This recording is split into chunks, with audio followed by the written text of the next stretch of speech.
Hyderabad central యూనివర్సిటీలో ఉద్రిక్తత కొనసాగుతూనే ఉంది. 400 ఎకరాల హెచ్సీయూ భూములను కాపాడాలంటూ ఏబీవీపీ విద్యార్థి సంఘాల నాయకులు ఆందోళనకు దిగారు. హెచ్సీయూ ముట్టడికి ప్రయత్నించిన ఏబీవీపీ విద్యార్థి నాయకులను పోలీసులు అదుపులోకి తీసుకున్నారు. పలువురు విద్యార్థి నాయకులను అరెస్ట్ చేశారు. దీంతో ఉద్రిక్త పరిస్థితులు ఏర్పడ్డాయి.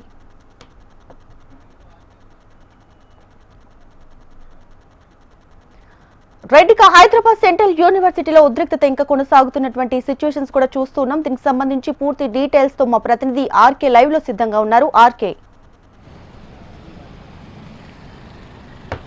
దీపిక, ఏదైతే హెచ్సీయూ వద్ద ఉదయం నుంచి కూడా ఉద్రిక్త పరిస్థితులు అయితే కొనసాగుతున్నాయి. ఇప్పటి వరకు కూడా 2 విడతలుగా ఏబీపీకి సంబంధించిన లీడర్లు ఎవరైతే ఉంటారో వాళ్ళంతా కూడా విద్యార్థి నాయకులంతా కూడా రావడం జరిగింది. తమ నిరసన అయితే వ్యక్తం చేస్తూ వస్తున్నారు. ప్రస్తుతం మనం గేట్ 2, ఇది వాస్తవానికి ప్రధాన గేట్ దగ్గర పెద్ద సంఖ్యలో పోలీస్ బలగాల్ని మోహరించడం జరిగింది. అక్కడి నుంచే ఎక్కువ కూడా ఇక్కడ రావడం జరిగి అక్కడి నుంచి ఇటు లీడర్లు కావచ్చు, లేకపోతే విద్యార్థి సంఘాల నాయకులంతా కూడా తమ నిరసన వ్యక్తం చేస్తున్నారు.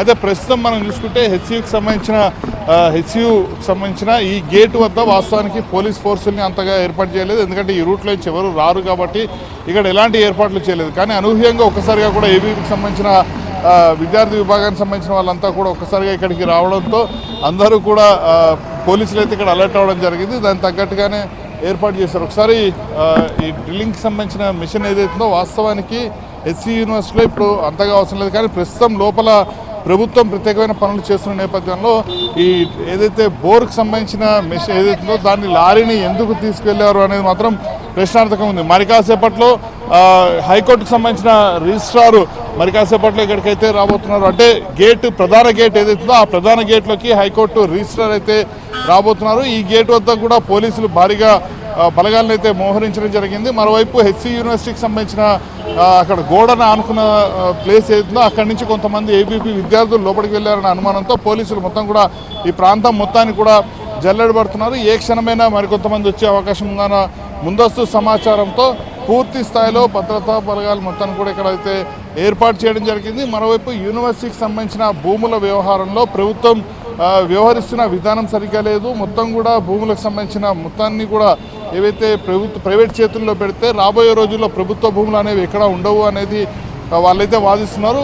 వెహికల్స్ మనం ఏదైతే అరెస్ట్ చేయడానికి తీసుకొచ్చిన వెహికల్స్ కూడా మనం చూసుకోవచ్చు. ముందస్తుగానే వీటన్నింటి కూడా తీసుకొచ్చి పెట్టడం అయితే జరిగింది. ప్రధాన గేటు దగ్గర నుంచి ముట్టడి ఉంటుందని భావించినప్పటికీ కూడా రెండో గేట్, ఆల్టర్నేట్ గేట్ ఏదైతుందో ఆ గేట్ నుంచే పూర్తి స్థాయిలో ముట్టడి కార్యక్రమం అయితే కొనసాగుతుంది. ప్రైవేట్కి సంబంధించిన సెక్యూరిటీని కూడా ఇక్కడైతే ఏర్పాటు చేయడం జరిగింది. లోపలికి ఏ ఒక్కరిని కూడా అనుమతించేది లేదు అంటూ కూడా చాలా స్పష్టంగా అయితే చెప్తున్నారు. పోలీసులకు సంబంధించి టాస్క్ ఫోర్స్ పోలీసులు అలాగే స్పెషల్ పోలీసు బలగాలను కూడా పూర్తి స్థాయిలో ఇక్కడికైతే తిప్పడం జరిగింది. మరి కాసేపట్లో రిజిస్ట్రార్ అయితే లోపలికి వెళ్ళడం జరుగుతుంది. రిజిస్ట్రార్ లోపలికి వెళ్ళిన తర్వాత లోపల పూర్తి డీటెయిల్స్ అంటే హైకోర్టు రిజిస్ట్రార్కి సంబంధించి మొత్తం 3 గంటల 30 నిమిషాల కల్లా దీనికి సంబంధించిన పూర్తి డీటెయిల్స్ ఇవ్వాల్సి ఉంటుంది. కాబట్టి లోపల మొత్తం ఎన్ని ఎకరాల్లో ఉంది, అదే సమయంలో ప్రస్తుతం ఎంతవరకు కూడా చెట్లను నరికివేయడం జరిగింది, ప్రస్తుత అక్కడ స్టేటస్ ఏంటి, వివరాలు అన్నింటినీ కూడా తీసుకున్న తర్వాత హైకోర్టు రిజిస్ట్రార్ వీటన్నింటినీ కూడా పూర్తి స్థాయిలో సీజేకి అయితే సబ్మిట్ చేయడం జరుగుతుంది. సబ్మిట్ చేసిన తర్వాత మరి కాసేపట్లో హైకోర్టులో ఇదే అంశానికి సంబంధించి విచారణ కూడా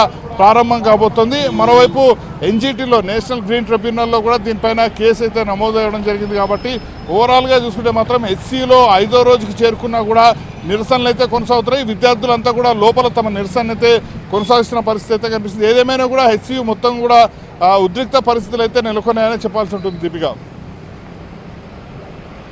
ఆర్కే, అయితే ఇప్పుడు ప్రభుత్వానికి సంబంధించిన అధికారుల నుంచి వెర్షన్ కూడా మనం చూస్తూ ఉన్నాం. సో ఇది యూనివర్సిటీకి చెందిన భూములు కాదు అని వాళ్ళు చెప్తున్నారు. బట్ మన స్టూడెంట్ సైడ్ ఏబీవీపీ సంఘాలు కొన్ని సంఘాల విషయానికి వస్తే ఇది యూనివర్సిటీకి చెందిన భూములు అని వాళ్ళు చెప్తూ ఉన్నారు. అసలు ఏం జరుగుతుంది, ఎవరి వెర్షన్ కరెక్ట్ అంటారు?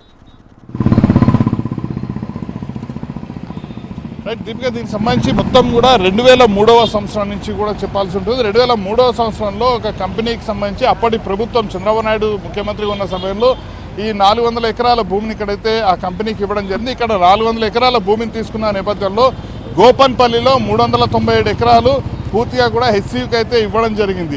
ఆ తర్వాత దాదాపుగా 6 ఏళ్ళు గడిచినా కూడా కంపెనీ పెట్టకపోవడం, అదే సమయంలో అత్యంత తక్కువ ధరకే ఆ కంపెనీకి లీజ్కి ఇవ్వడంతో అప్పుడు ప్రభుత్వం ఏదైతే రాజశేఖర రెడ్డి ప్రభుత్వం ఉందో ఆ రాజశేఖర రెడ్డి ప్రభుత్వం మొత్తం కూడా ఆ లీజుని క్యాన్సిల్ చేయడం జరిగింది. ఆ తర్వాత ఆ భూమి విషయంలో ఎవరు కూడా పెద్దగా జోక్యం చేసుకోలేదు. అయితే ప్రస్తుతం ఈ 400 ఎకరాల భూమికి సంబంధించి ప్రస్తుత ప్రభుత్వం ఇక్కడ మొత్తం కూడా ఐటీ హబ్ తరహాలో ఏర్పాటు చేస్తామంటూ చెప్పిన నేపథ్యంలో ఒక్కసారిగా కూడా తేనెతుట్టని కదిపినట్టయింది. వివాదం మొత్తం కూడా ఒకసారిగా కూడా తెర మీదకి రావడం జరిగింది. అయితే ఈ 400 ఎకరాల భూమికి సంబంధించి కూడా ఇప్పటికే సుప్రీంకోర్టు కూడా కీలకమైన తీర్పుని కూడా చెప్పడం జరిగింది. ఈ భూమి మొత్తం కూడా ప్రభుత్వాందే అంటూ కూడా చెప్పడం జరిగింది. ఇలాంటి పరిస్థితుల్లో ఎన్జీటీలో కేసు ఫైల్ చేయడం, మరొకసారి హైకోర్టుకు వెళ్ళడం, హైకోర్టు కూడా గతంలో దీనికి సంబంధించి కీలకమైన ఉత్తర్వులు ఇవ్వడం జరిగింది. ఇలాంటి పరిస్థితుల్లో ప్రస్తుతం మరొకసారి హైకోర్టుకు వెళ్ళడం జరిగింది. కాబట్టి దీనిపైన ఎలాంటి డెసిషన్ వస్తుంది, ఎందుకంటే ఇది ఫారెస్ట్ ల్యాండ్ కాదు అనేది మాత్రం చెప్పడం జరిగింది. అయితే ఇక్కడ ఒక కీలకమైన అంశాన్ని ప్రస్తావించాల్సి ఉంటుంది.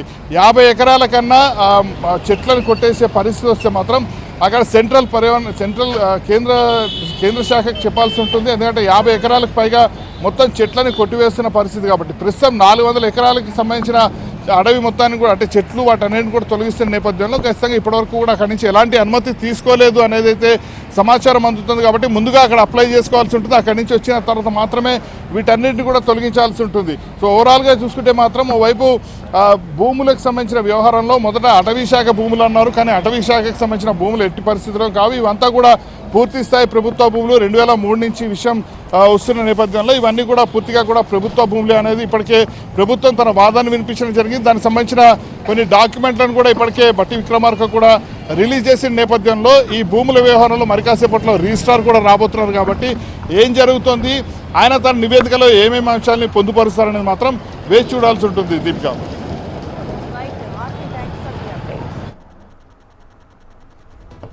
RK thanks for the updates.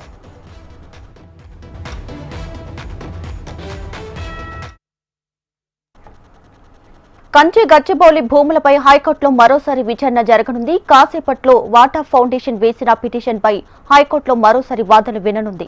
అంతవరకు వర్సిటీలో ఎలాంటి చెట్లను నరికివేయొద్దంటూ ప్రభుత్వాన్ని హైకోర్టు ఆదేశించింది.